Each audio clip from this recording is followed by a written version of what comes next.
Au Rwanda, les autorités ont imposé des mesures drastiques pour enrayer la propagation du Covid-19, allant jusqu'à parquer dans les stades les récalcitrants du masque et les transgresseurs du couvre-feu. Des dizaines de manifestants scandant des slogans hostiles devant le ministère libanais des Affaires étrangères à Beyrouth ont été délogés par les forces de l'ordre. Ils dénoncent la légèreté ayant engendré les explosions. 8 personnes, dont 2 Nigériens et 6 Français, ont été tués dimanche par des hommes armés arrivés à moto dans la zone de Kouré. Paris a confirmé que les Français avaient péri sans en donner le nombre. Ainsi se présente le sommaire de cette édition. Bonjour à chacun, bonjour à tous et bienvenue. 8 personnes, dont 2 Nigériens et 6 Français, comprenant des salariés d'une ONG, ont été tués dimanche par des hommes armés arrivés à moto dans la zone de Kouré. Là, nous sommes au sud-ouest du Niger. Lors d'une excursion touristique, Paris a confirmé que des Français avaient péri sans en donner le nombre. L'armée nigérienne a quadrillé la zone du crime, une vaste région boisée, survolée par des avions de chasse français. La zone de Kouré abrite les derniers troupeaux de girafes d'Afrique de l'Ouest. C'est une information sur laquelle nous reviendrons plus amplement dans nos prochaines éditions. Au Rwanda, les autorités ont imposé des mesures drastiques pour enrayer, et ceci avec succès, la propagation du Covid-19, allant jusqu'à parquer dans des stades les récalcitrants du masque et également les transgresseurs du couvre-feu. Ceci pour leur inculquer pendant plusieurs heures, et ceci en plein air, les gestes qui sauvent. Jour et nuit, les policiers patrouillent les rues et appréhendent quiconque ne porte pas de masque ou déambule après 21 heures, début du couvre-feu. Ainsi, depuis mi-juillet, quelques 70 000 personnes ont été arrêtées et conduites dans un stade ou un centre de détention, selon les chiffres officiels. Vendredi dernier, jour férié au Rwanda, pas moins de 2000 habitants ont été priés d'accompagner les forces de l'ordre, direction le stade le plus proche. J'étais dans le magasin où je travaille. Mon masque était sur mon menton, mais la police m'a trouvé dans mon magasin et m'a dit « Vous ne portez pas bien votre masque ». Ensuite, je suis allé dans la voiture et ils m'ont dit qu'ils m'emmenaient dans un endroit pour m'apprendre à bien porter un masque. Assis sur les gradins à plus d'1 mètre les uns des autres, avec interdiction de bouger, dans la fraîcheur nocturne, les punis du Covid doivent écouter des messages de prévention jusqu'à l'aube avant d'être relâchés avec ordre de se placer en autoconfinement. Dans certains cas, le choix est donné de passer une nuit au stade ou de payer une forte amende de quelques 25 000 francs rwandais pour un particulier, soit environ 22 € dans un pays où un serveur gagne entre 50 et 100 € par mois. En France, il y avait la plupart des pays en Europe donnent des amendes de $135, €135. Pour un Rwandais comme moi, 135 €, c'est à peu près 150 000 francs rwandais. Moi, je préfère passer la nuit au stade que de dépenser 150 000 francs rwandais. Selon la police, ces arrestations jouent un rôle crucial dans la capacité du pays à juguler l'épidémie. De fait, le Rwanda, dont la population dépasse les 12,5 millions d'habitants, selon les estimations, totalise un peu plus de 2000 cas seulement, dont moins de 900 actifs et 5 décès, tout en dépassant la barre des 288 000 tests, un ratio qui place le pays parmi les bons élèves de la lutte sur le continent. Mais ceux qui se retrouvent dans les stades font paradoxalement partie des chanceux. D'autres ont connu des périodes de détention plus longue et sont menacés de poursuites pour rébellion contre les autorités, passibles d'1 an de prison au Rwanda. La plupart d'entre eux sont des journalistes et des blogueurs qui ont tenté d'enquêter sur tel ou tel aspect de l'épidémie dans le pays. Au Burkina Faso, un rassemblement des partisans de l'ex-président burkinabé Blaise Compaoré a été dispersé samedi à Ouagadougou. Le mouvement qui a été convoqué avait pour but de réclamer son retour au pays. Un imposant dispositif policier dressé aux abords de la Maison du Peuple dans la capitale Ouagadougou a empêché des milliers de personnes de se rassembler. Là devait se tenir la manifestation destinée à demander le retour au bercail de l'ancien chef de l'État Blaise Compaoré.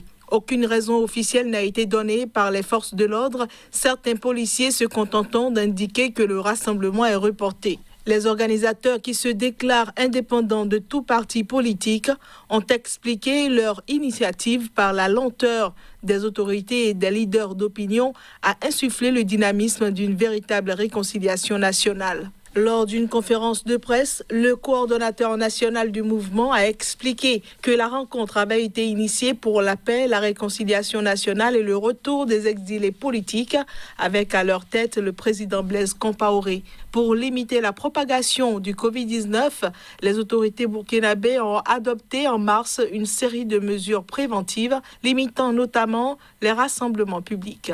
Blaise Compaoré, qui fait l'objet d'un mandat d'arrêt international, vit actuellement en Côte d'Ivoire, d'où il ne peut être extradé en raison de sa double nationalité ivoirienne, obtenue grâce à son épouse. Compaoré a été chassé du pays, rappelons-le, en octobre 2014, par une insurrection populaire qui a mis fin à 27 ans de pouvoir. Les 9 membres de la Cour constitutionnelle du Mali ont été officiellement nommés en début de week-end. Ceci conformément aux recommandations de la communauté économique des États de l'Afrique de l'Ouest, CEDEAO, fin juillet, pour sortir le pays de la crise politique. Conformément aux recommandations de la communauté économique des États d'Afrique de l'Ouest, CEDEAO, fin juillet, pour sortir le Mali de la crise politique, les 9 membres de la Cour constitutionnelle du Mali ont été officiellement nommés ce vendredi. Ils doivent prêter serment lundi prochain. La Cour constitutionnelle est considérée comme l'un des points de discordance déclencheurs de la crise politique actuelle. Ceci après qu'elle ait invalidé fin avril une trentaine de résultats des élections législatives de mars-avril, dont une dizaine en faveur de la majorité du président Ibrahim Boubacar Keïta. Depuis cette décision, une coalition d'opposants, de chefs religieux et de membres de la société civile réclame le départ du président Keïta au pouvoir depuis 2013. Pour tenter de dissiper les tensions, le chef de l'État avait en juillet annoncé une dissolution de fait de la Cour constitutionnelle. La CEDEAO, venue à 2 reprises à Bamako pour tenter d'apaiser la situation, avait recommandé fin juillet que la trentaine de députés, dont l'élection avait été invalidée par la Cour constitutionnelle, démissionnent. Mais début août, les députés concernés, parmi lesquels le président de l'Assemblée nationale, Moussa Tembine, qui avait nommé ce vendredi 3 des 9 membres de la nouvelle Cour constitutionnelle, ont refusé de démissionner. Des dizaines de manifestants scandant des slogans devant le ministère libanais des Affaires étrangères à Beyrouth ont été délogés par les forces de l'ordre. Mobilisés samedi après l'explosion meurtrière au port de Beyrouth, les contestataires ont décroché un trophée inattendu donc en prenant d'assaut le ministère des Affaires étrangères. Le double escalier d'entrée de l'élégante villa est envahi par des dizaines de manifestants, des militaires à la retraite, mais pas seulement. Certains brandissent des potences de fortune, symbolisant la colère populaire après l'explosion meurtrière qui a fait mardi plus de 150 morts et 6000 blessés. À la tête de ce commando atypique, le général à la retraite Sami Rama, qui a servi sous les ordres du président Michel Aoun, quand ce dernier était commandant en chef de l'armée durant la guerre civile. Nous affirmons que ce régime est corrompu, divisé par des secrets basés sur le pouvoir et religieux. Et nous l'appelons également le régime de la négligence, au point de laisser des substances explosives dans le port de Beyrouth, qui pouvaient exploser à n'importe quel moment. Mais c'est la moindre des choses d'être ici. Vous savez, la révolution ne s'invite pas, elle se fait par le peuple lui-même. Et le peuple a décidé de prendre, faire son sit-in au ministère des Affaires étrangères, comme il le fait actuellement au ministère de l'Environnement, il l'a fait au ministère de l'Économie. C'est la moindre des choses que l'on puisse faire après 10 mois de révolte et hélas, après 10 mois d'inconscience totale de notre caste de mafiocrates qui nous gouverne jusqu'à présent. Et qui ne veut... Le début des manifestations antigouvernementales à l'automne 2019 au Liban, un petit groupe de militaires à la retraite participe activement au mouvement pour dénoncer l'incurie du pouvoir. Des personnes avec des croix en main pour rendre hommage aux victimes décédées du nouveau coronavirus à Rio de Janeiro et pour dénoncer en même temps la gestion de la pandémie par le gouvernement du président Jair Bolsonaro alors que le pays dénombre déjà près de 100 000 décès. L'Amérique latine et les Caraïbes sont devenus vendredi la région du monde la plus endeuillée par le Covid-19 qui poursuit sa progression meurtrière sur la planète et pousse de nombreux pays à durcir leurs mesures sanitaires. Vendredi, João Dória, gouverneur de São Paulo au Brésil, a fortement critiqué la posture du président vis-à-vis de la pandémie.